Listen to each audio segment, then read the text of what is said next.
This is James Luxon, delighted to be joined with Alfie Warren. Alfie, mate, how are you? I'm all right, James, mate. You had a good Christmas, New Year, everything all good? Yeah, all good, thank you, mate. All good yourself? Yeah, not too bad. Nice and quiet, just how I like it. So that's it. Good. That's the thing. That's it, mate. You say nice and quiet Christmas. The boxing schedule is getting nice and busy, especially for your lot as well at Warren Boxing Management. A few of your fighters and a few big cards. Um, let's start with the most recent announcement, and that is obviously AJ and Ngannou, and you've got Jack McGann on the undercard there. Let's start off with Jack McGann because he's mandatory for the British title, was due to, I believe, face Samuel Antwi for that British title, but it now seems he's obviously on this card instead, or is it that fight going over there? Can you reveal anything? I can't reveal anything at the moment. All will be revealed in the next 2 or 3 days anyway. So can't announce anything at the moment, but we're on course. We're on course of, you know, we're on course for the British title anyway, no matter what happens on March and all that. We're on course for the British title, but we'll have an announcement that's going to please every single person. Um, well, it's more or less pleased us anyway. So, yeah, it's fantastic opportunity again for Jack. He impressed out there last time. I want to thank Spencer Brand from Gold Star for getting us on there. Obviously, all the guys, Turkey Al Sheikh and all those other guys that have allowed to come on, and obviously big thank you to Queensbury and my cousin George as well for all their work behind the scenes for hopefully getting what is going to be a great fight for Jack on the card as well. So we can't wait for it. And it's definitely a fight that deserves a big stage, honestly. Regardless of who the opponent is and if there's any titles on the line, just how big an opportunity is this for Jack to get on these major cards, major platforms, and obviously, as we know, major purses as well. And it's what matters really. It's a business at the end of the day. Yeah, absolutely. I mean, the money aside and all that sort of stuff, the exposure you get from these events is unbelievable. We know it firsthand by going over there, and we when we went over there in October when he fought Robert Duran Jr., that was just like we didn't know he was walking in there, and he took it all in his stride, Jack. So he's going to be even more cool, calm, and collected when he goes over there. But yeah, as you say, you are right. I mean, but fighters are going to be crying out to get on these cards, and we're just very, very fortunate that we would be able to get a space on it. It's brilliant, but I don't blame them really because after they was all there watching Jack do his stuff last October, and he was fantastic. Even though it lasted 2 rounds, he was fantastic. They said to us that we're going to return there. I didn't think it would be this soon, but we got there in the end, and hopefully, it was going to be in a massive title fight, Jack, and come away from that win on a big stage like that. That's going to propel his career, you know, so high and all that. So yeah, I mean, it's a tough test. What we got in front of us, what will be announced.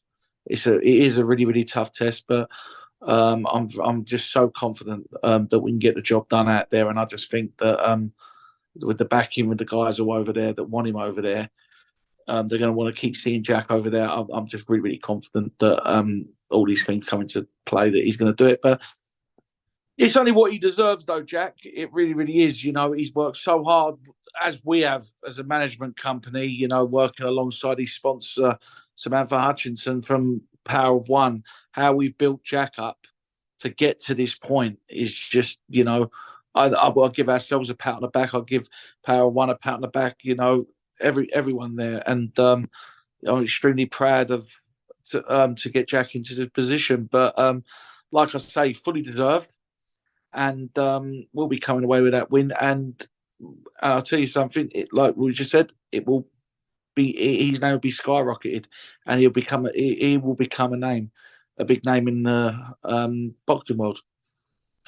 Just in terms of Jack, obviously, you signed yourself with the management side of things and mentioned their sponsor, Power of One. He's essentially a free agent on the promotional side of things. And we don't see a lot of that. We see a lot of people go, right, I need to sign to a promoter. I need to sign to a big promoter to be successful. Jack's proven that you don't need to have that backing of a promoter to be successful and to guide your career the route you want it to go down. Another example of that is Fabio Wardley, currently, promotes himself no promoters tied to him, and he can go wherever he wants. And again, he fought out in Saudi as well last time, so it Mm. gives him a little bit of more leeway. Do you feel that's potentially the route for some more boxers to go down in the future? I mean, I suppose it just depends on the individual, really. You know what I mean? So, I mean, with Jack, Jack was signed with Queensbury when he first turned over.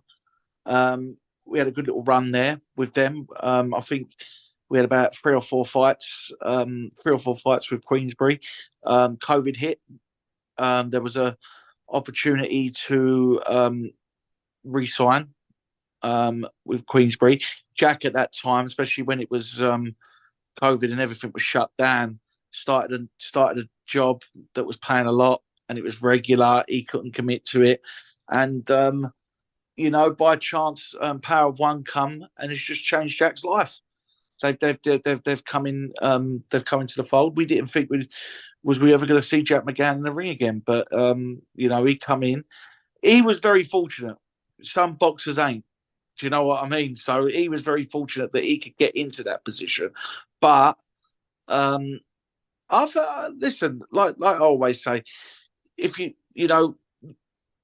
do have to with major promoters. You know what I mean. You do have to sign them to get the regular money, especially professional boxer. That's what you aspire to do is sign with them. But unless you've got the big backings, a backing of what Jack's got behind the scene.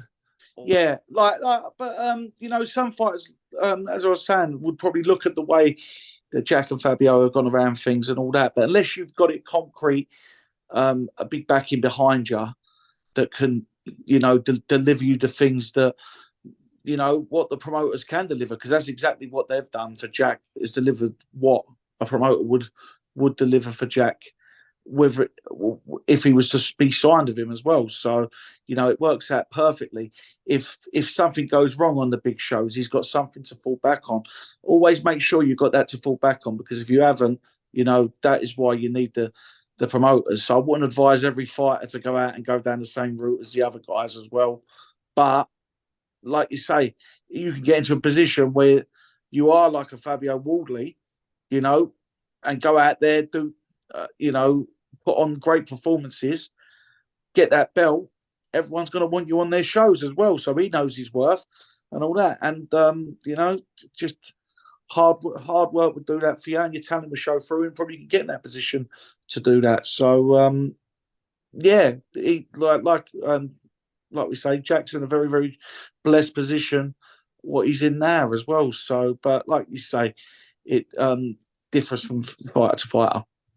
Absolutely. Let's touch on the main event on that night out in Saudi. AJ Ngannou, obviously, I think everyone was impressed with Ngannou when he fought Fury, even though he lost that fight. He, obviously dropped Tyson Fury. Nobody expects him to do remotely anything close to what he did that night. Do you feel AJ's in for a tough night? Yeah, definitely. I think it's more intriguing fight than Tyson Fury, definitely. And going on the back of Tyson Fury's performance with him, it didn't look like the old Tyson Fury. But then, let's not discredit Ngannou. He looked fantastic.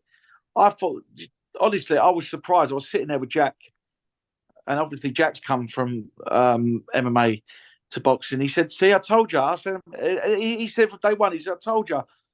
Us MMA fighters can box if we want to, and he knows that. Jack said the only reason that he's been very, very good. He went. You can tell that Ngannou has been sparring in boxing rings for years and years and years. He's not just come in this sport and just gone in the gym for 3 months and done a camp and gone into that ring to do that. He said that is from years of experience. Jack McGann said exactly the same thing. He said, I was sparring with professional boxers during my MMA career doing that, and that's how I found the transition so easy. And you can tell straight off the bat that, Ngannou shaped up well. That was not the first time, probably the first time he's been in a professional boxing ring in that sense. But, he knew his way around that ring that night, and you could really, really tell. The thing with Fury is, which what got him through that as well. Obviously, he's got a great. I think Fury's got a great team, because I think a lot of people would have stayed down, especially for that punch as well. And also, his ability to get out of trouble and try and tie up and done that. He done the best he could, and he won it by a narrow margin. Tyson. The thing with AJ is you know he could be. I mean, you could be out boxing now, but look what Tyson done with Ngannou. He was boxing him, and Ngannou eventually got to him. So let's be interesting. Let's see when he eventually gets to Joshua. Let's see what happens as well, because I do believe that as well. Where I was there, I was seeing Tyson Fury's shots just bouncing off of Ngannou's head. You could tell this geezer's got a rock solid head, rock solid chin. So if AJ can't put a dent in him, and can't put a dent in him early, and hurt him with his shots, could be a long night for Joshua. I'll tell you, it will be. Before you do get out to Saudi with Jack, you got Masoud Abdullah in a great fight against Kez Ashfaq. Um, just how big a fight is this for Masoud in terms of his career and where that will propel him? Because everyone knows Kez from obviously his GB days, signed to Eddie Hearn, turned pro, etc. He's a good name and a good level fighter, and he's a name that's brilliant to have on Abdullah's record should he beat him. Yeah, I mean, last time Matt Masood, proved everyone wrong. We all knew, we chose Mark Leach as well. We called out for him. And we knew the reason why we called Mark Leach out was to get to these fights as well. Masood, this is what these fighters have got to do: roll the dice. Masood's never shied away from a challenge. So many people, honestly, James, pull out from this young man. Everyone within professional boxing in this country, know how good Masood is, know how powerful he is, and words gets around. And he's had so many pullouts. It's unbelievable. I remember his um, debut fight. That was at the Copper Box behind closed doors. I can't remember the journeyman's name. Anyway, journeyman never gets stopped. Gets stopped. The guy who was looking after the journeyman. Word got about, and we could not match Masood for love nor money. Even against journeyman, they was asking for stupid money and all that because they thought that they was going to get hurt. So, with what we did, we got a challenge like Mark Leach, get him into a position for the Commonwealth silver title so he can be mandatory for Nathaniel Collins. That's the fight. We honestly, when Nathaniel Collins signed for Queensbury, the first thing we said is, right, that's where we're heading. That's what we're going to, both in the same stable. That is what we want. Commonwealth silver title. We got that so we can get into a mandatory position for Nathaniel Collins's Commonwealth title. And to fight another Southpaw to obviously Nathaniel Collins as Southpaw. So that was even perfect. Everything lined up. He done a job on Mark Leach. The fight looked like it was going to happen. Nathaniel Collins and Zach Miller done the fight, very, very close fight. And it all seemed like that we was all on board. Everyone was on the same page. And Nathaniel Collins has chosen to fight Hopey Price instead of Masood, which I don't blame him because he wants to win the British title outright. There's a reason for him for doing that as well. So, Masood, we was looking for other fighters. Wanted to fight Zach Miller. Zach Miller was unavailable, which is such a shame because even Zach Miller was bang up for that as well, and it would have been a brilliant fight to have. Masood just said, "Look, get me anyone." We had a couple of options, and Cash is on the list. Listen, we'll fight whoever. It don't matter. And that come on, and it's a fantastic fight. It is a good name to have for his record, having two back-to-back wins and against two quality guys as well. I mean, I know that is it Ashback? Did he lost against Mark Leach a little while? He did, didn't he? I think as well. So he So recently. yeah, that's right. That's right. Yeah. But nevertheless, that that was down at a lower weight. He's up there now. He looks a lot stronger at this weight. Masood's it's not going to be a walkover for Masood, but as with all Masood's fights, I just can't be. I'm beaming with confidence, but I really, really hope that Ashback comes and brings it to Masood as well because he needs that. He really, really needs, one of them fights. What's going to bring the best out of him, and I'm hoping that Ashback brings the fight to bring the best out of Masood, and we can move on to bigger and better things. But yeah, Masood, we've been talking about what next and all that. He's solely focused on Ashback and doing a job on him as well.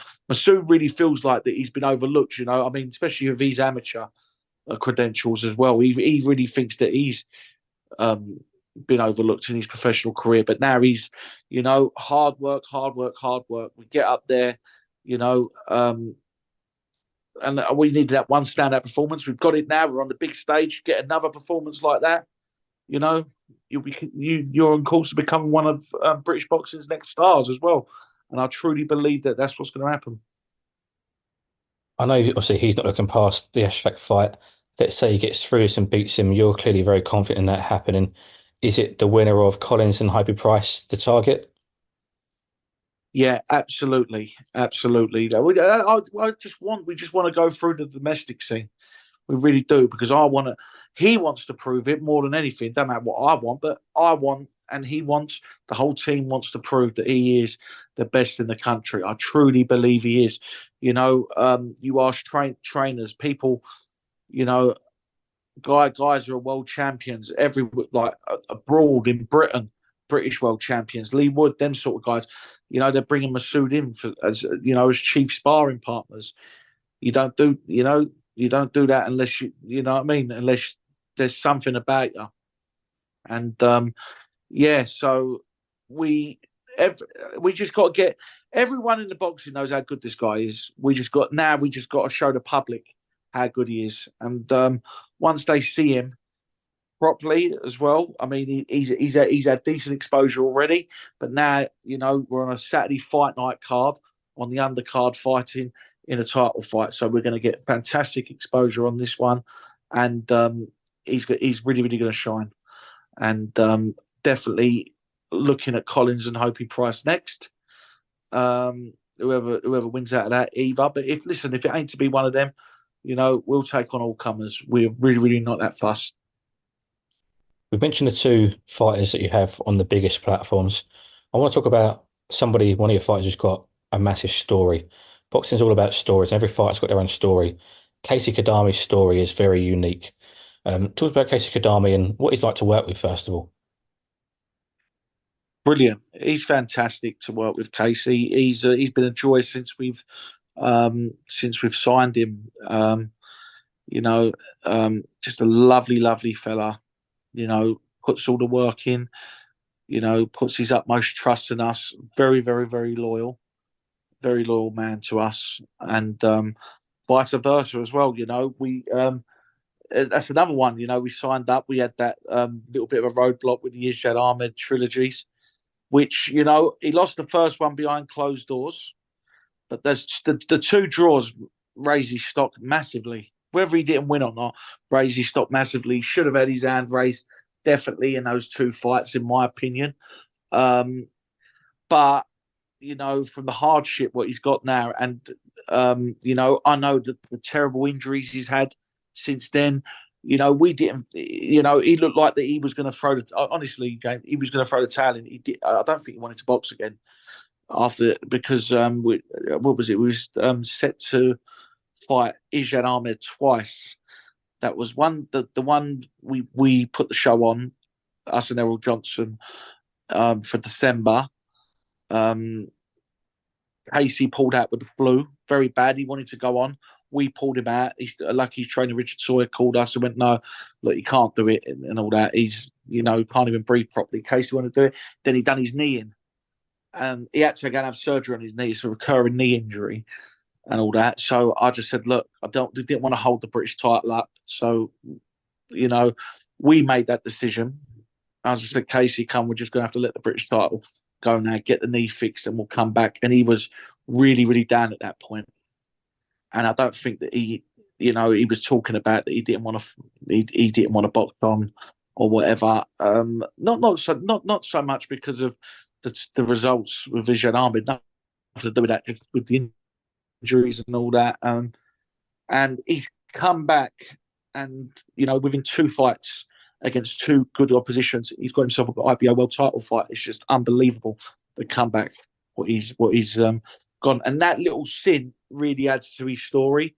he wins the world title in January the 27th. It's such a good, it is. You know, it is sort of a story that you could make a film out of. Definitely, from where he's come from, his background and all that. But he's got very, very good people around him.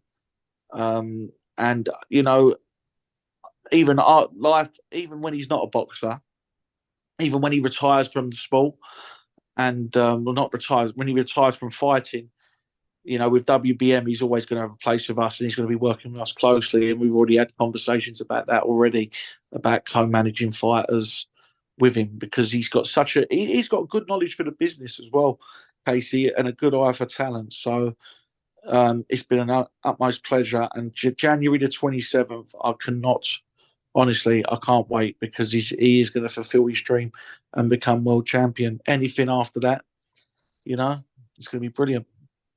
I mean, for those who don't know his background, he's Afghan. He fled Afghanistan during the war. I don't think anything put in front of him in the ring will phase him compared to what he's been through as a child. And he is a lovely lad as well. Like I say, great story, and hopefully he catches that world title, like I say, January 27th, and then goes on to hopefully get some more titles as well down the line. Yeah, absolutely. I thought, honestly, another one I'm beating with confidence, especially the last two fights. But this, Jackson Chalk is really, really, really tough.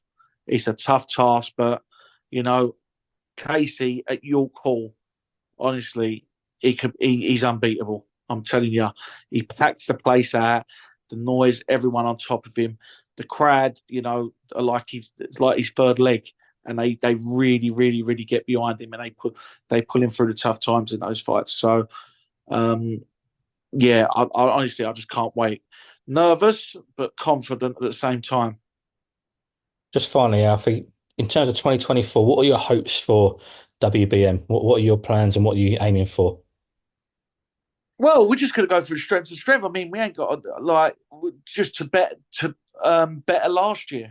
That's all. That's all the aim is to every year is to have a better year than the previous. We've done very, very well last year. We got our guys promotional contracts. We've got our guys on some of the biggest events in the country, on massive shows. Um, got our guys titles, got our guys in positions to fight for titles this year. So it's really, really, really looking well, especially the first quarter of the year. And yeah, I just hope to have a few more champions at the back end of next year, and then domestic champions and all that, because that's what I was saying. I remember saying to someone in an article the other day that all our fighters, WBM, well, most of them, we've had since debut. We've never signed someone, like who's been 10 and 0, 11 and 0, and like we've probably done that a couple of times. But all these other guys, we've gone from debut. They've been with us for about 3-4 years as well, and it's a testament. We've had Jack McGann, James Ennigan, Masood Abdullah, Billy Underwood, all these guys that have been with us have signed contracts extensions with us. So we can't be doing too bad and all that, especially in an industry where you get so many snakes and people in people's ears and all that. It just goes. It really it's really good to see when that happens with us, because it gives us that thing going, right, we ain't doing bad, but we still need to deliver better. Now we've got to go one better and make him sign the next contract's extension. So that's what we got to do. And yeah, so our aim for this year, obviously, get as many make as many champions as we can. You know, get our guys in positions where they go on some of the biggest bills that there are, and a few more fighters that we do want to sign up. And even with these shows that we're doing with Nielsen Boxing, we got some good plans for them this year. Some big plans that should be announced within the next couple of weeks as well, where we can branch out our shows with Nielsen Boxing to a bigger audience. So, hopefully we'll be able to we'll be in a position to announce that in the next week or so as well. So, yeah, I'm very happy with the position we are. I'm very, very happy with the team, with all my brothers and everything. We've had a fantastic 2023, 2024. going to be even better, and we'll make sure of that. Absolutely. Well, Alfie, I wish you all the best of luck for 2024. We will speak again before the end of the year. We'll catch up very soon. But Alfie, thank you for your time. James, thank you very much, mate. Cheers. Bye, man.